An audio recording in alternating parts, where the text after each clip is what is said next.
So hello everyone and आज हमारे साथ है मानो सर जिन्होंने यहाँ पर गेम डेवलपमेंट इंडस्ट्री में बहुत सालों से वर्क करा हुआ है। एंड आज हम लोग इनसे जानेंगे इनकी गेम इंडस्ट्री की जर्नी के बारे में। एंड सबसे पहले आप इंट्रोडक्शन दे दीजिए हमारे सब्सक्राइबर्स को अपने बारे में कि आपने यहाँ पर जो गेम डेवलपमेंट की जर्नी है उसको कैसे स्टार्ट किया एंड कब स्टार्ट किया।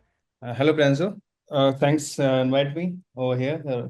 सो प्रियांशु, मैंने 2014 के आसपास में मैंने गेमिंग शुरू किया 2014 में। सितंबर 2014 में मैंने शुरू किया गेमिंग। और मैंने जो शुरू किया था वो इससे पहले मेरा इंजीनियरिंग बैकग्राउंड था। मैंने इंजीनियरिंग किया बीटेक। उससे पहले मैं आईआईटीज के लिए प्रिपेयर कर रहा था बट वहाँ पर अनफॉर्चुनेटली हुआ नहीं। तो उसके बाद मैंने बीटेक किया और बीटेक के बाद में एज अ प्रोग्रामर मैंने करियर शुरू किया। और बाद में लेटर ऑन वो करीब करीब तीन मतलब 5 से 6 महीने बाद में मेरा वो कन्वर्जन हुआ कि प्रोग्रामर से sorry programmer to game programmer. और जो प्रोग्रामर्स थे हम लोग एक्सएनए पे काम करते थे। एक्सएनए होता था आपका ये जो विंडोज फोन्स होते थे नोकिया वाले, करेक्ट? आप लोगों ने देखे होंगे वो नोकिया में वो शाहरुख खान स्ट्रीमिंग करते थे, उनका काफी हम्म। होता था। करेक्ट, तो उनके लिए हम लोग विंडोज फोन्स कॉल करते थे। तो वहां से शुरू किया। एक्शन ए टूल होते थे तब, यूनिटी नहीं था। और यूनिटी था मतलब कम था, फैशन में इतना नहीं था और बहुत कम डेवलपर्स होते थे। तो शुरुआत में बस वही जावा और सी शार्प से ही शुरू किया। सी शार्प एक्शन ए जो होता था वो इंटरनली सी शार्प को यूज करता था। दैट्स वाई लेटर ऑन वहां पे ये यूनिटी का थोड़ा फैशन आया और फिर यूनिटी हम्म। में हम लोगों ने स्विच किया और उसका करीब थोड़ा टाइम ट्रेनिंग रहा। और फिर लेटर ऑन उस पर as a 2D game programmer हम लोगों ने शुरू किया। मतलब इनिशियल लेवल पे वो जो दिखा रहे थे बनवा रहे थे वही बनाते गए और धीरे धीरे करके कल्टीवेट होते गए। फिर वहां से शुरू हुआ 2D 3D पजल गेम्स और मैट्रिक्स गेम्स। और उस पर लेटर ऑन फिर मैंने काफी काम किया कसिनोस पे, कसिनो पोकर। और पोकर्स में बहुत काम किया मैंने। पोकर्स को फ्रॉम द स्क्रैच बनाया, काफी सारे पोकर्स को। इसमें इंडियन पोकर्स में आपके 3 पत्ती हैं, करेक्ट? और बाकी टैक्सेस है। और कसिनोज में काफी काम किया, जैसे रूलेट्स हो गए या फिर और भी स्लॉट गेम्स हो गए। और इनका पूरा बैक एंड फ्रंट एंड फिर मतलब इस पे काफी डेप्थ में काम किया, तो मल्टीप्लेयर्स को लेके ये किया। फिर इसके बाद में बोर्ड गेम्स में मैंने काफी काम किया, जैसे एज इन आपके जो लूडो है, करेक्ट, कैरम है। और पूल पूल भी थोड़ा बहुत काम किया मैंने इस पर। पूल वाला जो एडवर्ड पूल आपने हाँ। सुना होगा। तो उस पर भी ठीक ठाक काम किया मैंने। और इसके बाद में फिर एक शूटिंग गेम पे भी काम किया। उस पे हम लोग साथ में थे, करेक्ट, यू रिमेम्बर? हाँ। हाँ। तो शूटिंग हाँ गेम पे बहुत फौजी। अच्छा गेम बनाया फौजी, बहुत अच्छा गेम बनाया। वो बहुत लर्निंग कर्व था वहाँ पे तो, क्योंकि पहले 2D था फिर एकदम से वो 3D का एक ऑप्शन मिलना और उस पे बहुत सारी नई नई चीजें करना। फिर लेटर ऑन अभी इंडस्ट्री वाइज जो रिक्वायरमेंट्स रहती हैं, जो 3D विजुअलाइजेशन, AR VR और VR वीडियो स्ट्रीमिंग, जो आजकल होपफुली अभी आने वाला है मेटा के साथ में। अभी मेटा के साथ में काम कर रहे हैं, तो इन पे R&D है। अभी मेटा है या फिर आपका ये मेटल स्पेक्स भी आने वाले हैं फ्यूचर में। हम्म। और हेडसेट भी आने वाले हैं उनमें भी। ओके, सो या दैट्स इट। सो ये है हाँ। मेरा पूरा 12 से 14 साल के आसपास का एक्सपीरियंस। तो इसमें एंड बहुत सारी चीजें रही। आपने जेट सिंथेसिस में भी काम किया है तो वहाँ पे आपने कौन कौन से प्रोजेक्ट्स में काम किया एंड वहाँ पे आपकी लर्निंग क्या थी बड़ी उसके बारे में अगर आप बताओ। रैंसो जेट से पहले मैंने 3 कंपनीज में और काम किया। पहली कंपनी थी मेरी गुड़गांव में थी। और 2 कंपनीज मैंने जयपुर में भी काम किया। जयपुर में भी मैंने काफी काम किया। एक मोफजे करके थे, एक VR थे। आई डोंट नो नाम लेना कितना, नाम ले सकते हैं कि नहीं, हाँ। खैर, वो प्राइवेसी में पता नहीं। तो you just figure it out कि प्राइवेसी का कोई इशू ना हो। तो इससे पहले मैंने 3 कंपनीज में और काम किया और उसके बाद में मैंने जेट में भी काम किया। जेट में ज्यादातर मैंने बोर्ड गेम्स और कुकिंग गेम्स पे ही काम किया। तो वहां पे एक बहुत बड़ा चेंज ये था कि जो गेम डेवलपमेंट का जो एनवायरनमेंट था, हम्म। करेक्ट, जो नॉर्थ में थोड़ा कम मिलता है, वो एक फ्री स्पेस जैसा था। तो वहां पे लर्निंग कर बहुत अच्छा था। एक ओवरऑल जो पर्सनैलिटी डेवलपमेंट भी बोल सकते हैं आप गेमिंग को लेके, करेक्ट। और जहाँ पे एक लिबर्टी थी चीजों को एक्सप्लोर करने की। सीनियर्स बहुत अच्छे थे जो मैनेजर थे। मेरे दो दो लोग, काफी दो तीन तीन लोग थे जो बहुत ऐसे बहुत मतलब वहां पे जो मेन लर्निंग थी वो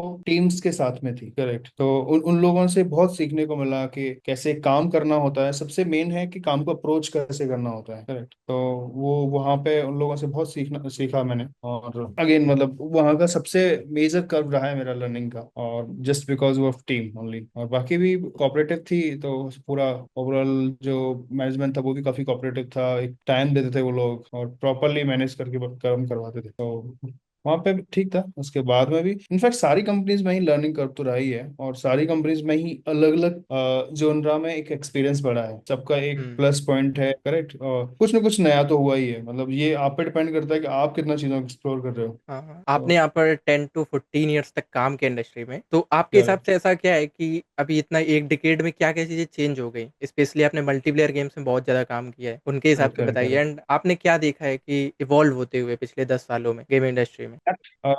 ओके, तो इवॉल्विंग का ना, ये बहुत ही ब्रॉड एस्पेक्ट है, आपने जो बोला है कि इवॉल्व होना।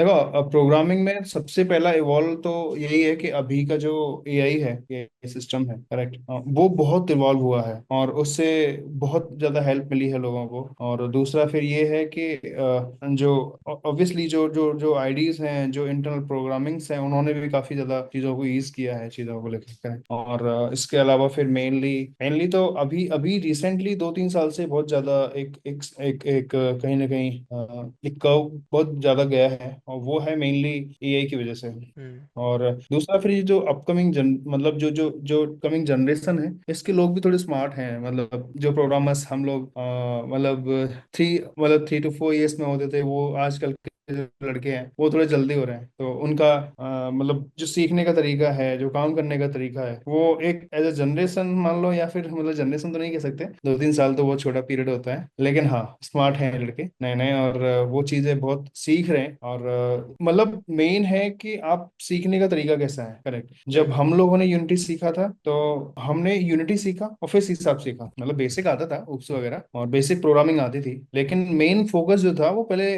उस पे था, यूनिटी पे था। यूनिटी पे। तो करेक्ट, और उसके बाद में फिर बाद में धीरे धीरे करके प्रोग्रामिंग को और ज्यादा, क्योंकि एक डिजाइनिंग टूल जैसा वो उसको यूज किया, लेकिन अभी आजकल के लोग थोड़ा प्रोग्रामेटिकली काफी स्मार्ट हैं, right? तो वो लोग सही से काम कर रहे हैं इस पे। तो हम्म। और दूसरा फिर जब से एआई आया है, ये तो बहुत ही हेल्पिंग हैंड है। इस पे अगर आपको प्रॉब्लम्स को लिखना आता है, तो प्रोबेबली 70 to 80% प्रॉब्लम्स एआई खुद ही सॉल्व कर देता है, चाहे हाँ। वो लॉजिक हो, चाहे वो प्रोग्रामिंग हो, चाहे वो सिंटैक्स हो।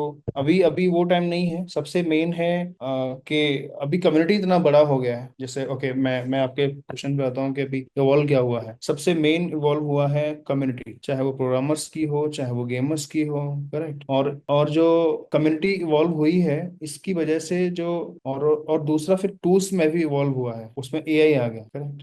तो मेन जो कंपोनेंट इवॉल्व हुए हैं पिछले 2-3 साल में, या फिर पिछले 5-6 साल में, वो कम्युनिटी का है मेन। तो हेल्पिंग हेल्पिंग टूल्स बहुत बढ़ गए हैं, लोग एक दूसरे को कॉपरेट कर रहे हैं, और मतलब फुल स्टैक पे भी आपको काफी सारी प्रॉब्लम्स का सॉल्यूशन मिल जाता है। और दूसरा है मेनली कि जो इनके टूल्स थे गेमिंग डेवलपमेंट के, राइट, थर्ड पार्टी टूल्स थे, वो बहुत मैच्योर होते जा रहे हैं डे बाई डे। तो उनमें जो चीजें हैं, जो फंक्शनलिटीज हैं, उनको उनका लेवल अप हो रहा है, और उनमें प्रॉब्लम्स कम आ रही है, इंटीग्रेशन बहुत ईजी हो गया है। तो पहले जो होता था वो इतना इतना कॉम्प्लेक्स, मतलब पहले भी कोई बहुत रॉकेट साइंस नहीं था, बट हाँ कंपेरेटिवली अगर आप देखोगे तो बहुत अनस्टेबल थे, लेकिन अभी वन टैप सॉल्यूशंस ऑलमोस्ट काफी सारे हो गए हैं। यूनिटी में ही बहुत सारा हो गया है। मैं बार बार यूनिटी इसलिए बोल रहा हूँ क्योंकि मैंने मेजरली यूनिटी पे ही काम किया है। इसके अलावा भी किया है, एक्सएनए किया है, अनरियल किया है, मल्टीप्लेयर में स्मार्ट फॉक्स किया है, फोटोन भी किया है, गेम स्पार्क्स भी किया है, बट हाँ मेजरली यूनिटी पे ही काम रहा है मेरा अभी तक। तो हम्म। अगेन गेमिंग की बात करो तो कम्युनिटी इवॉल्व हुई है, एआई इवॉल्व हुआ है,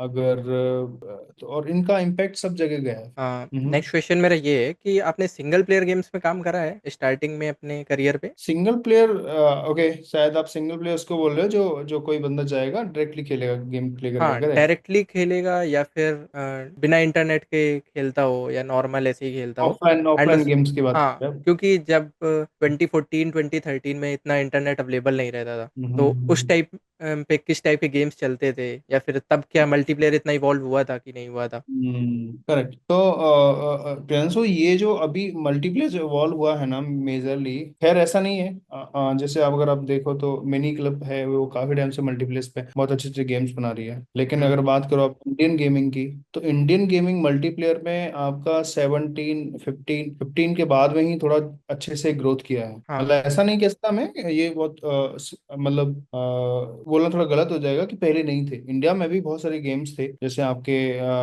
जिंगा बहुत अच्छे मल्टीप्लेयर गेम्स बना रहे थे। हाँ। जिंगा है, या फिर ऑक्ट्रो है। ऑक्ट्रो का भी तीन पत्ती वगैरह, ये बहुत अच्छे अच्छे गेम्स थे पहले से, मतलब पहले थे गेम्स, ऐसे नहीं है। लेकिन हाँ, जो मेजर इवॉल्व हुआ है वो आपका 16 के बाद में काफी ज्यादा इनमें एक ड्रास्टिक चेंज देखने को मिला है। चाहे वो डेवलपर पॉइंट ऑफ व्यू से बात कर लो, चाहे वो इंफ्रास्ट्रक्चर पॉइंट ऑफ व्यू से बात कर लो। इंफ्रास्ट्रक्चर में आपका गेम डेवलपमेंट भी आ गया और नेटवर्क भी आ गया, तो ये है। और बात करें 13-14 की, तो उस समय पे ज्यादातर ये जो मैंने बहुत ज्यादा खेला है और बहुत ज्यादा बनाया भी है वो गेम, हिल क्लाइम जो था, 2D हिल क्लाइम, हाँ। हाँ। है ना। तो वो मैं 2D एक जो मेरी फर्स्ट कंपनी थी, तो उसके लिए मैंने वो हिल क्लाइम बनाया था, और बहुत अच्छा गेम था वो। और हम्म। सबवे सर्वर था वो, हमने कॉलेज टाइम में खेले हैं। सबवे सर्वर है, हाँ। या फिर आप टेम्पल रन है, या हिल क्लाइम है, ये तीन गेम्स थे जो हम लोग इंजीनियरिंग में बहुत ज्यादा खेले हैं। तो हम्म। मतलब ओवरऑल, मतलब जो गेमिंग डेवलपमेंट जो स्टार्ट करने का जो मोटिव था वो टेम्पल रन था, बाय द वे मेरा। हाँ। और कि यार नहीं, ऐसा कुछ बनाना है हाँ। टेम्पल रन जैसा। उस टाइम और पे ऐसा सबवे सफर्स टेम्पल रन काफी ट्रेंडिंग पे थे, 2015 एंड और हिल 2014 में। क्लाइंब भी अच्छा था, मतलब हिल क्लाइंब भी हाँ। अच्छा था। हिल क्लाइंब मतलब ये 14-13 के आसपास में काफी हिट किया है। तो इसके क्लोन्स भी बनाए, सबवे सर्फर का मेरी जो दूसरी कंपनी थी उसमें मैंने बनाया था। और पहली कंपनी में मैंने ये हिल क्लाइंब का बनाया, तो वो पूरा बनाया था यूनिटी में, बनाया 2D में। जंपिंग हिल क्लाइंब करके था, उसमें जंप भी होता था। हम्म। बेसिकली जैसे हर्डल्स होते थे, तो कोई हर्डल आने पे वो टैप करने पे ना, वो व्हीकल जो होता है आपका जंप भी करेगा, मतलब वो टैप से जंप होता था। हिल क्लाइंब में क्या होता था कि क्लाइंब से आप अगर आप आ रहे हो, अगर आपका मतलब इंक्लिनेशन का इशू है तो वो जंप करेगा, हाँ। लेकिन आप उसमें इंटेंशनल जंप ले सकते थे। तो बहुत अच्छा कॉन्सेप्ट था, गेम भी अच्छा बनाया था, मतलब बना था। तो वो था, और यही था। और बॉलिंग वगैरह के थे, बॉलिंग्स वही काफी चलता था उस समय पे, क्राफ्टिंग, बॉलिंग, ये जो सिंगल प्लेयर जर्नी वाले जो गेम्स थे, तो इन हम्म। पे ही मेजरली काम किया 16 के आसपास तक। और उसके बाद में तो फिर मल्टीप्लेयर हो गया, मल्टीप्लेयर में कार्ड्स, कसिनो, ये सब आ गया। हाँ, तो मल्टीप्लेयर में आपकी जर्नी कैसी रही? मतलब जब मल्टीप्लेयर गेम्स बनाए तो उसका लर्निंग कर्व कैसा हम्म। रहा? एंड अगर कोई बंदा और बनाना चाहता है तो अभी के हिसाब से उसको क्या करना चाहिए? करंट सिनेरियोज हम्म, के हिसाब से क्या बेस्ट रहेगा उसके लिए, अगर वो मल्टीप्लेयर गेम्स बनाना चाहता है? कैसे वो हाँ स्टार्ट कर देखो, सकता है? Correct correct. तो मेन तो प्रियांशु, इसमें ना आपका सवाल बिल्कुल सही है, लेकिन इसमें थोड़ा सा रिफैक्टिंग अगर करें तो मल्टीप्लेयर गेम्स के लिए ना सबसे पहले गेम्स बनाना आना चाहिए। हाँ। आप स्टार्टिंग वहां से नहीं कर सकते। हाँ, तो अगर पहले बेसिकली आप किसी भी बंदे को गेम्स बनाने आते हैं, वो यूनिटी पे कुछ प्रोजेक्ट्स बना चुका है, बट अभी उसे हम्म अपने गेम्स को मल्टीप्लेयर बनाने हैं। अभी जैसे उसने सिंगल प्लेयर करेक्ट। गेम बना दिया, बट ये अभी उसे ये बहुत बहुत बहुत okay, it's nice question actually. क्योंकि ये बहुत बड़ी प्रॉब्लम है। देखो प्रॉब्लम्स, ओके, चाहे आप गेम डेवलपमेंट कर रहे हो, चाहे वो आपके सिंगल प्लेयर हो या मल्टीप्लेयर हो, तो जो भी आप इंफ्रास्ट्रक्चर यूज कर रहे हो, करेक्ट, जो सर्वर वगैरह यूज करना चाहते हो, तो सबसे मेन है कि आप कितना छोटा कुछ भी प्रोग्राम या कुछ कोई भी छोटे से छोटा गेम कैसे बना सकते हो। क्योंकि गेम बनाना अलग है, उसका पूरा स्ट्रक्चर समझना अलग है। हम्म। समझ रहे हो आप? जैसे अगर मैं बोलूँ आपसे कि अगर आपको गेम डेवलपमेंट आता है, लेकिन आपको मल्टीप्लेयर बनाना है, मल्टीप्लेयर सीखना है, मल्टीप्लेयर गेम्स बनाना है, करेक्ट, तो आपको बहुत सारे गेम्स आपके दिमाग में आएंगे जो एग्जिस्टिंग भी होंगे, करेक्ट, या फिर नए भी होंगे। वो अप्रोच नहीं करनी।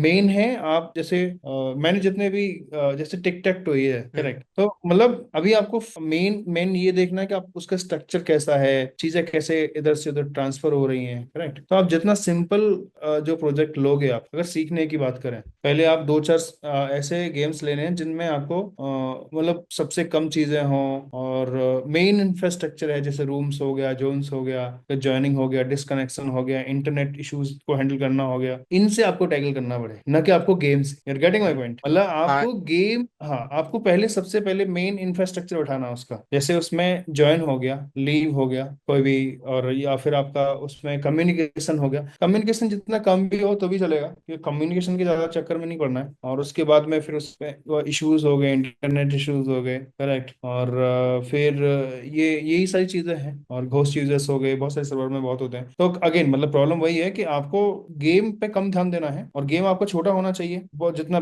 जितना बेयर मिनिमम हो सकता है। उसके बिहाफ पे आपको पहले एक मल्टीप्लेयर का गेम बना के देखना चाहिए। अगर वो चलता है तो यू कैन आगे हम्म। फॉरवर्ड कर सकते हो अभी। और उसमें भी मल्टीप्लेयर में भी कैटेगरीज होती हैं। आप जैसे क्लाउड बेस्ड मल्टीप्लेयर बनाना चाह रहे हो आप, या फिर सेल्फ होस्ट बनाना चाह रहे हो। क्लाउड बेस्ड वो रहता है जहाँ पे जो कोड होता है आपका मल्टीप्लेयर का, वो जनरली फ्रंट एंड पे ही चलता है। और सेल्फ होस्ट वो होता है जहाँ पे आपका वो अथॉरिटेटिव सर्वर बोलते हैं उनको। अथॉरिटेटिव सर्वर्स वो होते हैं जो यूजर जो इनपुट दे रहा है उसका उस इनपुट का अथॉरिटी जो होता है वो सर्वर के पास होता है। वो वैलिडेट करेगा कि ये वैलिड है कि नहीं। जैसे आप लोग शूटिंग में खेलते हो, करेक्ट, यहाँ पे दो लोग हैं, अगर मैंने आपको शूट किया तो हुआ क्या कि उस इंटरनेट या किसी भी वजह से आप आपके डिवाइस में क्या हो रहा है कि आप वहां से अपडेट हो गए हो, मतलब आप चले गए हो, लेकिन मेरे डिवाइस में आप वहीं दिख रहे हो और मैंने आपको शूट किया, तो वो आप शूट होने चाहिए कि नहीं, ये कौन डिसाइड हुँ, करेगा? ये डिसाइड करेगा, ये होते हैं अथॉरिटेटिव सर्विस। तो उसमें क्या होता है, वो एग्जैक्टली देखेगा कि ये बंदा कहाँ पे था। तो इस तरह हुँ। के गेम्स रहते। तो मेन तो वही है कि शुरुआत में जो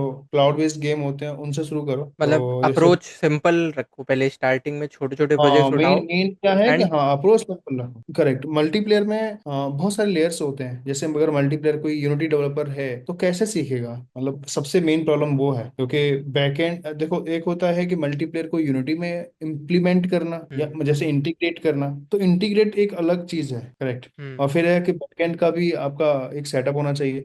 तो बैकएंड का सेटअप नहीं है तो फिर आप क्लाउड बेस्ड मल्टीप्लेयर पे थोड़ा काम करो। जैसे शायद आजकल फ्यूजन भी है और पंटू हुँ, इसका बेस्ट एग्जांपल है। उसके लिए आपको बैकएंड के किसी बंदे की जरूरत नहीं है, करेक्ट। उसमें क्या होता है, सिर्फ कम्युनिकेशन होता है प्लेस के बीच में। हुँ। तो बेसिकली यूनिटी आपको इंफ्रास्ट्रक्चर देता है वो फोटॉन पूरा बिल्ड करने के लिए एंड आप उनकी एसडीके को इंटीग्रेट करके अपना मल्टीप्लेयर बिल्ड कर सकते हो उसपे। हाँ, करेक्ट करेक्ट करेक्ट। हुँ, तो वही है, बेयर मिनिमम गेम रखो और जितना बेसिक हो सकता है, जितना सिंपल हो सकता है वो बनाओ। मतलब आपका टारगेट जो है शॉर्ट होना चाहिए कि 10 से 15 दिन में आप पूरा एक बेसिक थ्रो मतलब एक जो वॉक थ्रू है वो बना लोगे। इतना ही बड़ा गेम हुँ, होना चाहिए। पहले इतना करो, फिर जब ये सही जाता है फिर उसको थोड़ा ऑप्टिमाइज करो, इंटरनेट इश्यूज देखो और डिस्कनेक्शन के जो इश्यूज आते हैं वो देखो, और फिर देखो लेटेंसी वगैरह का देखो। फिर धीरे धीरे करके एक ग्रेजुअल प्रोसेस है वो। हुँ। तो यही रहता है उसका। बाकी आपने अभी तक जितने भी गेम्स बनाए, उसमें से आपको हम्म सबसे बेस्ट गेम कौन-सा लगता है कि आप मैंने ये गेम सबसे अच्छा बनाया या इसमें मेरे को सीखने को सबसे ज़्यादा मिला ऐसा? यार जो सीखने को अच्छे मिले हैं ना वो अच्छे बन नहीं पाए अनफॉर्चुनेटली। तो यार तो चलो प्रोग्रामर के लगता। हाँ, 2 हाँ कैटेगरी कहते कर हैं देते हैं। एक हाँ, सबसे अच्छा कौन-सा बना और एक हाँ, जिसमें सीखने को सबसे ज़्यादा मिला? सीखने को तो यार सब में मिला। हाँ। अभी अभी ये मेरे लिए बहुत टफ क्वेश्चन है एक्चुअली कि पता, मेरे को इंटरव्यूज में भी बहुत लोग पूछते हैं कि ऐसा क्या किया अभी तक जो जो आपको लगता हो कि वाह मतलब हाँ। मजा आ गया। पर मेरे को ये लगते नहीं है, मतलब पता नहीं, या तो मैं अपने आप को थोड़ा सा अंडर एस्टिमेट कह लो, ओवर एस्टिमेट कह लो, कैसे करता हूँ, क्योंकि मेरे को लगते नहीं है कि यार अभी तक अपन लोगों ने ऐसा कुछ किया है कि नहीं यार वाह। अभी तक गेम्स तो वही board games, card games, racing games, वो मतलब उन्हीं बेसिक एरियाज में अटके हुए हैं जिनमें प्रॉब्लम्स जो हैं आपकी वो 1 या 2 दिन की होती हैं। और 2 दिन की प्रॉब्लम को सॉल्व करके आप ये तो नहीं कह सकते कि यार वाह क्या फोड़ा है मैंने। तो ये ना मेरे को बहुत अजीब क्वेश्चन लगता है और शायद इसका मैं आंसर कभी कर भी नहीं पाता हूँ इंटरव्यूज में भी। मैं जैसे मेरे को कोई कई बार मेरे साथ हुआ है कि उसने बोला है कि भाई क्या तुमने ऐसा किया है कि तुमको लगता है कि यार वाह मजा आ गया, या फिर यार ये तुमने प्रॉब्लम सॉल्व करी है मतलब तुम हो। क्योंकि यार अपन बहुत बेसिक प्रोग्रामिंग पे अटके हुए हैं, या फिर आप हुँ, बोल लो कि मिड सेगमेंट गेमिंग में ही अटके हुए हैं, और न तो इतना ज्यादा ऐसा किया है कि हाँ परफॉर्मेंस वाइज बहुत सारी चीजें करी अगेन। हाँ तो okay, back to the point. तो मेनली तो जो अगर आप मतलब जैसे मैंने 2-3 जॉनर्स में काम किया है, करेक्ट। तो जितने भी मेन मल्टीप्लेयर में चैलेंजेस जो रहे हैं वो नेटवर्क को हैंडल करने के ही रहे हैं। चाहे वो नेटवर्क को ऑप्टिमाइज करना हो, चाहे वो नेटवर्क डिसकनेक्शन के इश्यूज हो, करेक्ट। तो ऑप्टिमाइज में बहुत सारी चीजें आ जाती हैं। फिर चाहे वो उनकी स्टेट सिंक करना हो, जैसे कोई बीच में यूजर ड्रॉप हो गया फिर वो गेम में लौट रहा है, कैसे आप सिंक करोगे। अब उसमें भी दो तरह के गेम्स होते हैं। एक होते हैं जिनमें पुरानी, जैसे अगर आप फाइटिंग गेम देख रहे हो तो जैसे आप अगर शूटिंग गेम देख रहे हो तो फौज, जैसे फौजी है या पबजी है, तो इनमें क्या है कि जो हो चुका है उसके बारे में आपको ज्यादा इन्फॉर्मेशन स्टोर करके नहीं रखनी है। हुँ, लेकिन अभी बहुत सारे ऐसे गेम्स होते हैं जैसे कार्ड गेम्स हो गए कि टेबल पर चल क्या रहा है, अभी तक क्या हो गया, कितने कार्ड्स आ चुके हैं, वहां पे पूरे स्टेट भी आपको मेंटेन करके रखना पड़ता है। हुँ, तो ये है जो इनको आप थोड़ा बोल सकते हो कि इंटरेस्टिंग पार्ट है। इसके अलावा तो खैर ये है। और बात करें मजेदार गेम्स की जो बनाए हैं, यार मैंने जेट में एक लूडो वाला पे हम लोगों ने काम किया था। लूडो का गेम था, सुपर लूडो नाम था उसका। हुँ, और उसको मेनली 3 लोग थे हमारे सीनियर्स जो जिन लोगों ने डायरेक्टली मैंने उनके साथ काम किया, सोहम दुबे दवे और अभिषेक सुब्बा और एक स्वप्निल सावंत। ये 3 बहुत जबरदस्त सीनियर्स थे उस समय। काफी अच्छी टीम भी थी। मतलब जिस टीम में सब लोग जो आर्टिस्ट थे, डेवलपर्स थे, वो सब लोग अल्टीमेट थे। और तो वो गेम जो था वो थोड़ा था क्योंकि हम उसमें एक तो टीम बहुत अच्छी थी और मतलब हर रोज एक ऐसी चीज करते, मतलब जैसे ऐसा होता है ना कि आपको करने से पहले उसका एक्सप्लेनेशन देना है, तो काम में हम्म। मजा आता है। वो ऐसा गेम था, मतलब ऐसी टीम थी, वो ऐसा प्रोजेक्ट था। गेम शायद अच्छा नहीं बना तो ज्यादा चल नहीं पाया, उससे पैसे नहीं बने तो शायद आई थिंक अभी तो उन लोगों ने वो ड्रॉप कर दिया। लेकिन हाँ, as a technical, as a programmer और as a team, as a वो बहुत लर्निंग था। और वो जो मजा था, मतलब हम लोगों ने रात रात भर बैठ के काम किया उस पर विदाउट किसी एक्स्ट्रा मतलब बेनिफिट के, करेक्ट, एक्स्ट्रा पक्स के। लेकिन हाँ वो था, मतलब जिसमें खुद से एक आता है, इंटरनल एंगेजमेंट का आता है कि नहीं करेक्ट करना है, करना है, टीम मजेदार है हम्म। तो बैठने में मजा आता है। तो वो प्रोजेक्ट था जो फन लविंग था, मतलब मजा था डेवलपमेंट में, मतलब मजा था। गेम गेम में भी बहुत सारी चीजें अच्छी थी, मतलब उसको शायद वो भी एक हमारी एज अ टीम मान लो या कैसे भी मान लो, या फिर पता नहीं क्या रीजन रहा होगा इसका कि कन्वे नहीं कर पाई यूजर को। लेकिन बहुत जबरदस्त, बहुत सारे एलिमेंट्स थे जो आजकल लूडो फंडिंग उठा रहे हैं, वो सारे चीजें हम 2017 में कर चुके थे। बहुत सारे नए नए एलिमेंट्स, नए नए नई नई चीजें थी उसमें। वो सिर्फ लूडो नहीं था, बहुत ज्यादा एक्सपीरियंस था लोगों का, लेकिन वो चला नहीं। तो यही है मेन तो। बाकी एक और क्वेश्चन था कि आपने इतने सालों तक काम किया, 10-12 साल तक, तो आप जो भी नए डेवलपर्स आ रहे हैं या गेम प्रोग्रामर्स हैं, उनको क्या एडवाइस देना चाहते हो अपने एक्सपीरियंस से, कि आपने जितना एक्सपीरियंस अभी तक गेन करा है, कि आपसे क्या गलतियां हुई, अभी जो नए प्रोग्रामर्स हैं उनको क्या गलतियां नहीं करनी चाहिए, तो उनके लिए क्या एडवाइस हो? यार मेरा तो देखो, डेवलपर के लिए ही मेन है। मेन तो ये है कि चाहे वो कि पहले तो आप जितनी ज्यादा लैंग्वेजेस सीख सकते हो ना, हम्म। आपको फुल स्टैक टाइप से होना, समझ रहे हो आप? मतलब ये नहीं है कि मैं फ्रंट एंड का हूँ तो फिर सिर्फ मेरे को यूनिटी आना चाहिए या डॉट नेट आना चाहिए, या फिर मैं जावा का हूँ तो मेरे को सिर्फ जावा आनी चाहिए। यहाँ पे ये थोड़ा गलत है। और आपको जैसे जो इनिशियल लेवल पे काम कर रहे हैं बच्चे, या जो सीख रहे हैं अभी, जो प्लान कर रहे हैं कि 2-4 साल बाद वो लोग जाएंगे गेमिंग करेंगे या डेवलपमेंट करेंगे, उनको ऑलमोस्ट सारी जो लैंग्वेजेस हैं, जैसे उनमें जावा हो गई, डॉट नेट हो गई, करेक्ट, या फिर आपका एक दो और जैसे रिएक्ट हो गया, फ्लटर हो गया, और HTML हो गया, इन सब के बारे में उनको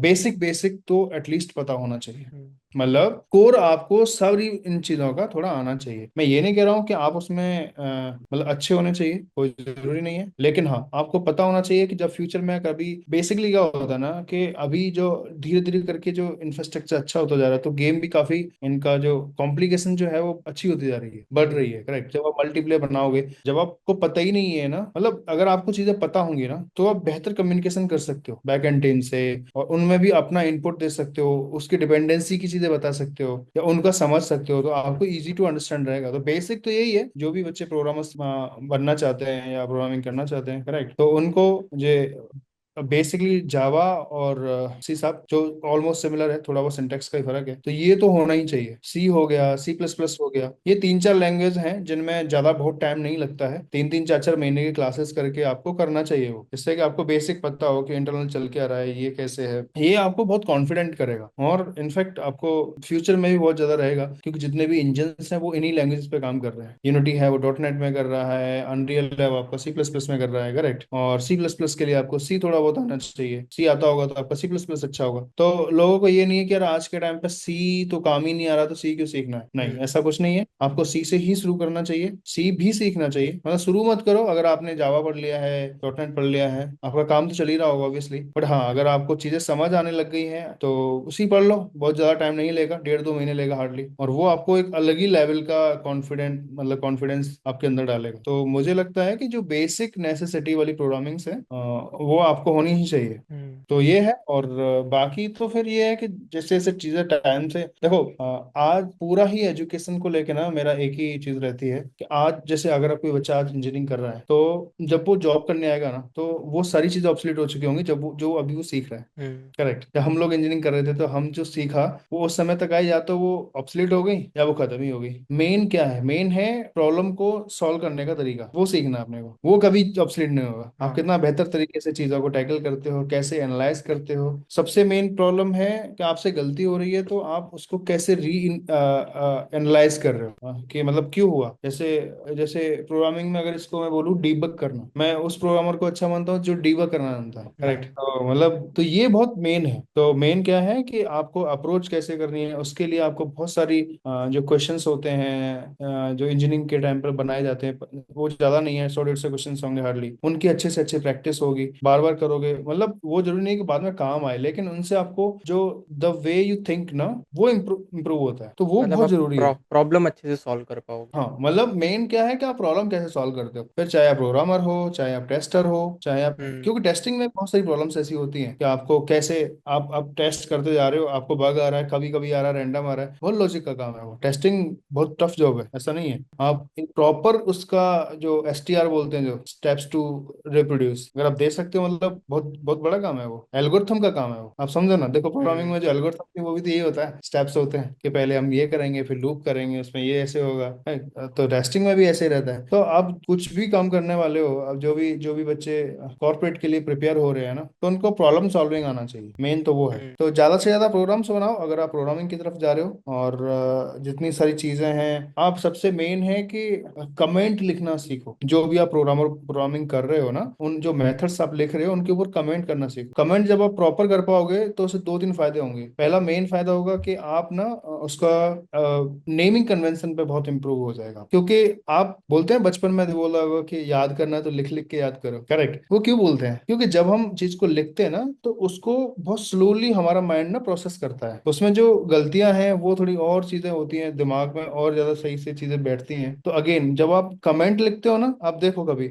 आपने मेथड बनाया, आप फटाफट से कुछ भी XYZ ऐसे ऐसे देखा होगा, बहुत लड़के करते हैं, मेथड बनाएंगे, वो कुछ भी नाम दे देंगे, उसके अंदर वो लिख देंगे, ठीक है। लेकिन वहीं पे अगर आपको उस मेथड के बारे में एक्सप्लेनेशन देना हो, तो वो समझ में आएगा उनको कि यार उन्होंने गलती कहाँ करी है, करेक्ट। तो कमेंट लिखना, मतलब जिससे कमेंटिंग करना जो रहती है, ये बहुत जरूरी है, बहुत इंपॉर्टेंट पार्ट है ये बच्चों को करना चाहिए, तो ये करो।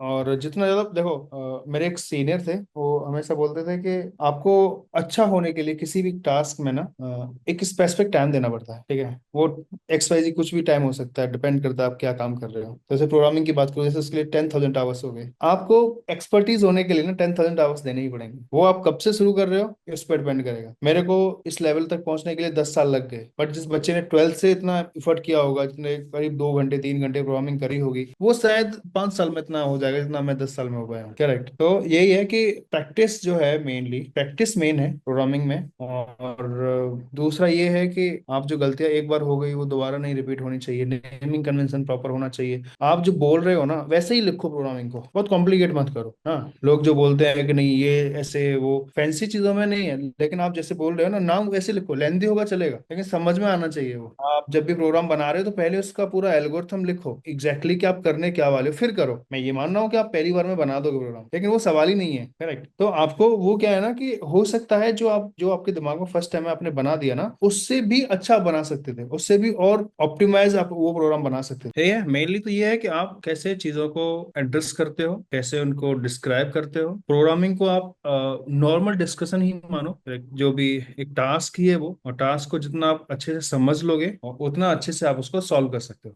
जितनी प्रॉब्लम आपको समझ आएगी। और मेन यही है कि आप धीरे धीरे करके, मेन है प्रैक्टिस, दूसरा है अप्रोच, और ये दोनों ही चीजें डिपेंड करेंगी कि आप कितना ज्यादा उसको अंडरस्टैंड कर रहे हो, और कितना ज्यादा अंडरस्टैंड कर रहे हो वो इस पर डिपेंड करेगा कि आप उसको कितने ज्यादा स्टेप्स में ब्रेक डाउन कर पा रहे हो। और ब्रेक डाउन करने के लिए आपको उसकी एल्गोरिथम ही लिखनी पड़ेंगी। तो जब भी आप प्रोग्रामिंग कर रहे हो, कुछ भी कर रहे हो, चाहे वो स्वैपिंग का प्रोग्राम बना रहे हो, तो पहले आप ना पेपर और कॉपी लेके थोड़ा लिखो उसको, कि आपके स्टेप्स क्या होने वाले हैं, मतलब यही क्यों होने वाले हैं, करेक्ट। और हाँ, क्या तरीका हो सकता है, ये हो सकता बेसिकली सबसे पहले है। अप्रोच अपनी क्लियर करो एंड देन प्रोग्राम है ना। हाँ, वो गेमिंग में भी है। अब गेम जब बना रहे हो तो आप ऐसे नहीं कि आज मेरे को एक नया आइडिया आया, मैं बनाने बैठ गया, ऐसे नहीं जानते कि, मतलब मैं डेवलपमेंट की बात कर रहा हूँ, अभी तो मैं मार्केटिंग और वो सब पे जा ही नहीं रहा। तो आपको सबसे पहले ये है कि गेम, अगर आप प्रोग्राम, पहली बात तो आप अगर नॉन प्रोग्रामर हो तो तब तो बात ही खत्म हो जाती है, आप समझ ही नहीं पाओगे। अगर आप प्रोग्रामर हम्म। हो तो फिर आप समझो पहले कि ओके, हम एक गेम बना रहे हैं, तो गेम में कैसे रहेगा उसका, और कितने कितने फीचर्स रहेंगे, कितने मॉड्यूल्स रहेंगे,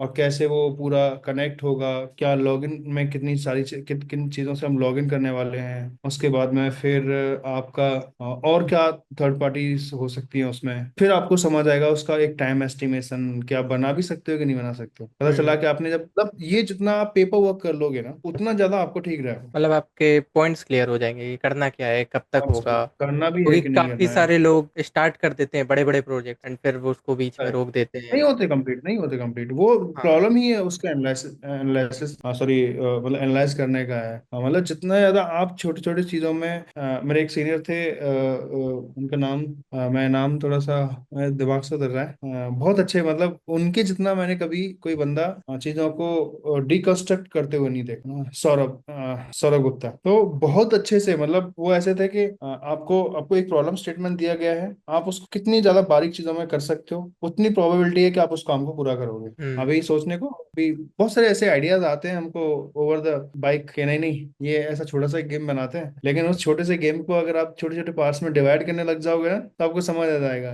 और आप खुद कम्युनिटी मैनेज करते हो, मैंने देखा है आपकी बहुत सारी कम्युनिटीज हैं, Like, बहुत अच्छा कर रहे हो आप। तो उसमें आपने देखा हो कितने सारे आपके ऐसे नोन होंगे जिन्होंने गेम्स स्टार्ट किए, लेकिन और आप भी हाँ, इनफैक्ट करेक्ट आपने खुद नहीं देखा होगा, मतलब विद इन 2-3 इयर्स कितने सारे आइडियाज आते हैं ना, कपड़े धोते हुए, बैठे हुए, खाना खाते हुए कि यार नहीं यार ये बना सकते हो, अरे यार ये तो बहुत अच्छा जाएगा, फिर पूरा पूरा बैठने बनाने के लिए फिर खुद मैं श्योर हूँ जितना मेरा एक्सपीरियंस है कि तुमने खुद ने कम से कम 4 से 5 प्रोजेक्ट आधे छोड़ रखे होंगे। हाँ, और तो ये क्या है, ये लैक ऑफ प्लानिंग ही तो है। तो इसके लिए यही है कि आप जितना ज्यादा, फिर आपको समझ आ जाएगा ना कि अच्छा आपको ये भी है, ये तो आपको अच्छे से आता नहीं है, तो आपको उस बंदे को भी लेना है, पहले उससे आप कंसर्न लोगे, डिस्कशन करोगे। लोगों को प्रॉब्लम पता है क्या है कि एक कोई आइडिया है ना उसको लोग डिस्कस नहीं करना चाहते हैं, उनको ये लगता है कि चोरी कर लेंगे लोग। बहुत बड़ा मिथ है, मतलब मेरे हिसाब से ये तो बहुत बड़ा मिथ है। लोग लोग बोलते हैं कि नहीं डिस्कस मत करो ये उधर, मैं बोलता हूँ कि आप कम से कम अपने इनर सर्किल में तो बात करो, हो सकता है उसको और भी ज्यादा लोग सोचे हैं। अगर देखो जिसको करना है ना वो तो तुम्हारे बनाने के बाद भी करेगा, और करना इतना आसान होता है ना तो लोगों के पास में ये जो वेला है ना वो तुम्हारा दोस्त नहीं होता, मतलब इतना इजी नहीं है। मतलब आज एक छोटा सा भी गेम बना लो ना, वो इतना आसान नहीं है गेम बनाना, और बना भी दो तो इतने ज्यादा स्टोर्स के इतने कंप्लायंस हो गए ना कि आज एक अच्छा खासा प्रोग्रामर का स्टोर पे नहीं डाल पा रहा है। तो बहुत कॉम्प्लेक्स है, तो बात करो, डिस्कस करो, और पहले चीजों को पेपर, जैसे अगर आपके दिमाग में कोई आइडिया आता है ना तो उसको पहले पेपर कॉपी पे बनाओ, चाहे वो बहुत छोटा सा ही बनाओ, मतलब बहुत हाई लेवल बनाओ, मतलब एक क्लास होगी उसके अंदर इतने वेरिएबल्स होंगे, मेनली ये काम करेगी, मतलब 4 लाइन लिखो उसमें, फिर ऐसे चार चार करके वो 10-15 पेज बनाओ, फिर उनको जोड़ के देखो, फिर जब लगता है कि आपको हाँ यार मतलब अगर आप इतना काम कर सकते हो तो फिर आपको शायद फिर लैपटॉप लेके बैठना चाहिए कि हाँ यार अभी काम करते हैं। बाकी एक और क्वेश्चन था मेरा कि आपको ऐसा हम्म। क्या लगता है कि फ्यूचर में जो अभी इंडियन गेमिंग इंडस्ट्री है वो किस तरफ को जाएगी? क्या-क्या चेंजेस हो सकते हैं एंड कैसा लगता है आपको इसका फ्यूचर? फ्यूचर तो ब्राइट है यार, अभी मार्केट थोड़ा डाउन है बट ये ज्यादा टाइम रहेगा नहीं, ये टिल द अक्टूबर नवंबर ये दोबारा बाउंस बैक करेगा। और क्या है ना कि ये जो गेमिंग है ना ये वो जिंदगी है जो लोग असल में नहीं जी पाते, सपनों का एक दुनिया है ये, और हुँ, सपनों की दुनिया कभी मरेगी नहीं, बस वो चेंज होती रहेगी। पहले जो लोग थे वो शायद इतना ही सोचते थे कि वो देखा शॉर्ट शॉर्ट वाले जो छोटे वाले गेम्स होते थे, कैजुअल वाले, हाइपर कैजुअल वाले, लटक रहे हैं हाँ, कूद रहे हैं, करेक्ट, क्योंकि पहले लोग ऐसे ही जीते थे, वो उनके गेम्स भी ऐसे थे, पेड़ पे चढ़ना, कूदना, लटकना, करेक्ट, भागना, दौड़ना, साइकिलिंग करना, उस टाइप के हुँ, गेम्स होते थे। फिर चीजें धीरे धीरे लेवल अप हुई तो लोग अलग कैटेगरी में आए, फिर वो पत्ते वत्ते खेलने लगे लोग, उस पे भी काफी अच्छा खासा चला उनका। जंगली ने भी किया, और ऑक्टो ने किया, जिंगा ने किया, बहुत सारी कंपनीज ऐसी हैं इंडिया में। इसके बाद शूटिंग का भी अच्छा खासा आया, इसमें अभी भी बहुत सारी हुँ, कंपनीज काम कर रहे हैं। करेक्ट। तो यार ये तो मतलब ओवर द पीरियड नई नई चीजें आती रहेंगी, लोग अच्छा सोचते रहेंगे, लोग करते रहेंगे जो रियल लाइफ में नहीं कर पाए, तो इसका फ्यूचर तो है ब्राइट, ऐसा नहीं है। और टेक्नोलॉजी वाइज भी देखो तो बहुत ज्यादा चीजें एआई के आने के बाद में बहुत ज्यादा अच्छी हो गई हैं, चीजें इजी भी हो गई हैं और कॉम्पिटिटिव भी हो गई हैं। हुँ। जब कोई चीज इजी होती है ना तो वो कॉम्पिटिटिव हो जाती है कि इसको सब कर सकते एंट्री बैरियर कम हो जाता है, इज़िली हैं। लोग करेक्ट करेक्ट। अंदर आ जाते हैं। देखो अभी पहले पहले ये था कि मतलब जब हम लोगों ने शुरू किया था कम्युनिटी इतनी बड़ी नहीं थी, कोई प्रॉब्लम है तो उसको सॉल्व करना है तो उसमें बहुत ज्यादा दिमाग तो आपका ही चाहिए। आपको जो हेल्प भी मिल रही है वो टूटी फूटी मिल रही है, आपको इसको जोड़ना है, आपको इसको एक प्रॉपर शेप देनी है, फिर उसको यूज करना है, करेक्ट। लेकिन हाँ, अभी का क्या है कि अगर आपको प्रॉम्प्ट लिखना आता है, if you can explain your problems correct on, तो जीपीटी जो है वो आपको स्टेप्स बना के दे देगा, इनफैक्ट आपको हाँ, एक अच्छी खासी स्क्रिप्ट भी दे देगा जिसका स्ट्रक्चर आपकी स्क्रिप्ट से अच्छा होगा, हाँ, है ना। तो मतलब अभी इतना इजी हो गया है। अब पहले पहले में क्या था कि स्टैक ओवरफ्लो पे आप डालोगे देखोगे, उसमें भी एक सोल्यूशन दे रखा है, वो सही भी नहीं है, उससे भी चीजें निकाल रहे हो आप। तो हाँ। पहले थोड़ा कॉम्पिटिटिव था, अभी अभी अभी और भी कॉम्पिटिटिव हो गया, इजी भी हो गया, but the same time competitive भी हो गया है। लेकिन हाँ, ऑप्शंस बहुत सारे हैं और चीजें, मतलब ये नेवर एंडिंग प्रोसेस है। अच्छे अच्छे गेम्स आते रहेंगे, लोग गेम खेलते ही रहेंगे, और जैसे जैसे डिवाइसेस अभी जो अपना इलेक्ट्रॉनिक्स का इंफ्रास्ट्रक्चर धीरे धीरे करके जो अच्छा होता जा रहा है, जैसे चाहे वो मेमोरी के टर्म्स में हो या बैटरी के टर्म्स में हो, करेक्ट, तो इनका तो स्कोप खत्म होने वाला ही नहीं है। करेक्ट, अभी देख लो ये फैंटेसी गेम्स हैं, उनमें जितने प्लेयर्स नहीं कमा पा रहे उससे ज्यादा लोग फैंटेसी वाले कमा रहे हैं। मैं मतलब मैं बोलता हूँ कि जितने प्लेयर्स जो जो प्लेयर्स कमा रहे हैं ना, उससे ज्यादा जो जो फैंटेसी चला रहे हैं ना, डेफिनेटली वो ज्यादा कमा रहे हैं। तो स्कोप तो बहुत सारा है, और अभी ये 2-3 साल में दोबारा से जैसे ही चीजें थोड़ी नॉर्मल होंगी यूएस में और ये बाहर, अभी तो थोड़ा माहौल गर्म है, लेकिन हाँ दोबारा से फिर से बूम करेगा। और बात करें सिर्फ इंडिया की, तो इंडिया तो ऑब्वियसली लीडिंग, मतलब पहले भी अच्छे खासे लेवल पे था ही सोर्स के टर्म्स में, और आने वाले टाइम में भी अच्छा खासा जाएगा ही। तो गेमिंग का भी धीरे धीरे बढ़ ही रहा है, बैंगलोर में अच्छी अच्छी कंपनीज आ रही है, पुणे में भी है, और एनसीआर में भी बहुत सारी कंपनीज हैं। तो नॉर्थ में अगर आप हो तो एनसीआर में बहुत सारे ऑप्शंस हैं, उधर में हम्म। आप बेंगलुरु साइड में है, पुणे मुंबई में है, इतने सारे नए नए स्टूडियोज खुल रहे हैं, लोग इंडी लेवल पे बहुत काम कर रहे हैं। क्योंकि पहले क्या होता था कि मल्टीप्लेयर गेम बनाना तो आपको पूरी टीम चाहिए थी, बैकएंड भी चाहिए था, फ्रंट एंड भी चाहिए था, डीबी वाला भी बंदा लगेगा आपको, सर्वर वाला भी बंदा लगेगा आपको। लेकिन अभी बहुत सारे ऐसे कंपनी स्टार्ट हो गए हैं जो आपको ये सर्विसेज देने के लिए रेडी हैं। हम्म। करेक्ट, तो अभी थोड़ा इजी हो गया है। तो मेरे को लगता है कि छोटे छोटे स्टूडियोज हैं वो अभी दोबारा से होंगे। अभी मार्केट डाउन है तो उनको फीड करने के लिए कुछ नहीं है, लेकिन दोबारा से होंगे। वो फ्यूचर अच्छा है, हम्म। लोगों को करना चाहिए। बहुत सारे गेम पब्लिशर्स भी हैं जो आपकी हेल्प कर देते हैं हाँ, आजकल करेक्ट तो। करेक्ट करेक्ट, तो मैं अगर वही कह रहा आपके हूँ, पास पब्लिशर्स बेसिक हैं। गेम है तो। करेक्ट करेक्ट, पब्लिशर्स हैं, और आपके पास में इंफ्रास्ट्रक्चर वाले लोग भी अवेलेबल हैं। करेक्ट, अब हम्म। तो बहुत सारे सर्वर ऐसे हैं जो ऑलरेडी पूरा ऑलमोस्ट बनाया हुआ दे रहे हैं आपको। हाँ। और अभी तो बहुत सारे, अभी एक देख रहा था मैं, रोब्लॉक्स करके एक प्लेटफॉर्म आया है। हम्म। रोब्लॉक्स है, यूनिटी है, मतलब अभी तो चीजें बहुत बहुत ज्यादा, मतलब हो गया है कि हाँ इस पे आप काम कर सकते हो, आप इंडिविजुअल गेम्स बना सकते हो अगर आप। लेकिन हाँ, आपको एक थोड़ा एक्सपीरियंस तो लगेगा ही ऑब्वियसली, या आपके साथ में कोई एक्सपीरियंस वाला बंदा होना चाहिए। तो हम्म। ये तो मेन ही है, बाकी तो फिर है, सीखते रहो, प्रोग्रामिंग है करते रहो, मतलब जरूरी नहीं है गेमिंग में है, कहीं भी आपको। गेमिंग में ही बहुत सारी फील्ड्स हैं यार, गेमिंग में ही हाँ। आईटी वाले ऐसे काम है, बैक एंड का इंफ्रास्ट्रक्चर बैठाना हो गया, अगर आप वो कर सकते हो तो वो भी बहुत बड़ा स्कोप है। एनालिटिक्स का पार्ट आ जाता है, हम्म। करेक्ट, एडवर्टीजमेंट का काम आ जाता है, तो कम्युनिटी का काम आ जाता है। करेक्ट, तो आप देख लो ना कि गेमिंग कम्युनिटी के लोगों ने कितना पैसा बनाया है, सबसे ज्यादा उन्होंने ही बनाया है। जितने भी हम्म। सेलेब्स क्या करते थे, स्ट्रीम ही तो करते थे, सबसे ज्यादा पैसा बनाया है। कैरी मिनाटी को ले लो, या फिर और भी ऐसे बहुत सारे नाम होंगे जो आप जानते होगे, उन हाँ। लोगों ने पैसा नहीं बनाया। कम्युनिटी मैनेजर्स ने भी अच्छा खासा पैसा बनाया है। अभी ख़त्म जैसे करते हैं पॉडकास्ट को। हाँ। हम्म। एंड थैंक यू बोलना चाहूँगा कि आप आए एंड आपने अपना अरे टाइम निकाला एंड अपने क्वेश्चंस का आंसर दिया, तो नहीं नहीं थैंक्स नहीं, आपको कोई भी। नहीं, थैंक यू थैंक यू, आपने इनवाइट किया। और काफी पहले भी बात हुई थी अपनी, लेकिन अनफॉर्चुनेटली वो काम, पर्सनल वर्क इतने ज्यादा हो रहे थे कि मैं मैनेज नहीं कर पा रहा था। अगेन फिर कभी करते हैं दोबारा से। हाँ ठीक है। जब तक के लिए आप पढ़ते रहिए और पढ़ाते रहिए लोगों को, यू आर हाँ। Doing great. चलो, थैंक यू, बाय बाय।